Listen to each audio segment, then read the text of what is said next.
মাত্র ১.৫ ঘন্টার পথ পাড়ি দিতে সময় লাগে ৫ ঘন্টা। কুমিল্লা সিলেট আঞ্চলিক মহাসড়কের কুমিল্লা অংশের এই চিত্র যেন এখন নিত্যদিনের বাস্তবতা। প্রায় ৪০ কিলোমিটার জুড়ে সড়কের এমন বেহাল অবস্থা যে যানজট এখন স্থায়ী দুর্ভোগে পরিণত হয়েছে। খানাখন্দে ভরা রাস্তা, অবৈধ পার্কিং, সড়কের ওপর বাজার আর অটোরিকশার দৌরাত্ম্য।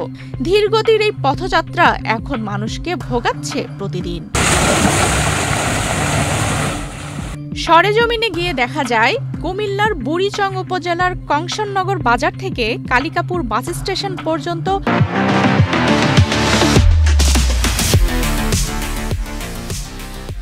সড়কের অবস্থা অত্যন্ত নাজুক।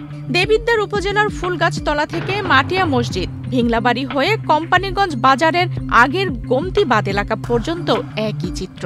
ভাঙা রাস্তা, গর্ত আর কাদা পানিতে মিশে গেছে মহাসড়ক। কোথাও গর্তে ইট ফেলা হলেও বৃষ্টিতে সেগুলোও ধুয়ে গেছে। এসব গর্তে পড়ে যানবাহন উল্টে আহত হন যাত্রীরা। মাঝে মধ্যে ট্রাক আর লরি বিকল হয়ে পড়লে ঘন্টার পর ঘন্টা থমকে থাকে পুরো যান চলাচল। গাড়ির অনেক এক্সেল ভেঙে যায়, অনেক জামজোট হয়, অনেক কিছু মানে হঠাৎ গাড়ি নষ্ট হয়ে যায়। নষ্ট হওয়ার কারণে গাড়ি আরো দুর্গতি আমাদের আরো বাইরে যায়। ২৪ ঘন্টা জাম থাকে আপনার, মানে গাড়ি এরকম অবস্থা হয় মানে বলার বাইরে।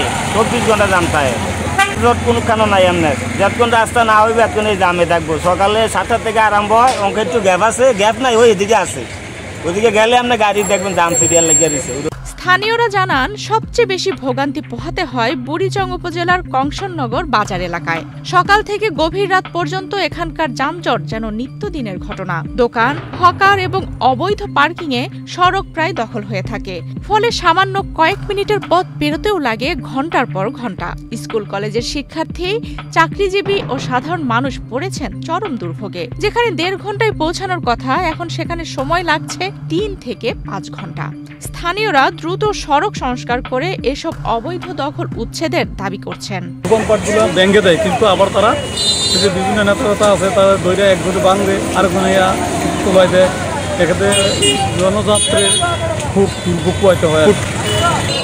যে রাজনগর থেকে যানজট শুরু হয় ক্যান্টনমেন্ট থেকে হলো কংশনগরের দুই পাশে বাজারে যারা দোকানদার তাদেরকে যদি উচ্ছেদ না করা হয় এই দুর্ভোগ কোনোদিনই যাবে না। আর তাছাড়া হয়তো রাস্তাঘাট অতিবৃষ্টির কারণে, বন্যার কারণে যে নষ্ট হয়ে গেছে, এটা মেরামত করার আর কোনো উদ্যোগ নেওয়া হয়। জনগণের দুর্ভোগ কমাইতে হলে রাস্তা যেমন মেরামত করতে হবে এবং দোকানপাটে উচ্ছেদ করতে হবে। সড়ক ও জনপথ বিভাগের কুমিল্লা উপবিভাগীয় প্রকৌশলী মোহাম্মদ শফিকুল ইসলাম ভুইয়া জানিয়েছেন, কুমিল্লা অংশের সড়কের খারাপ অবস্থার বিষয়ে কর্তৃপক্ষ অবগত।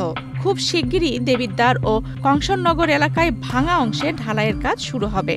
তবে পুরো সড়ক সংস্কারে আরো কিছু সময় লাগবে বলেও উল্লেখ করেন তিনি।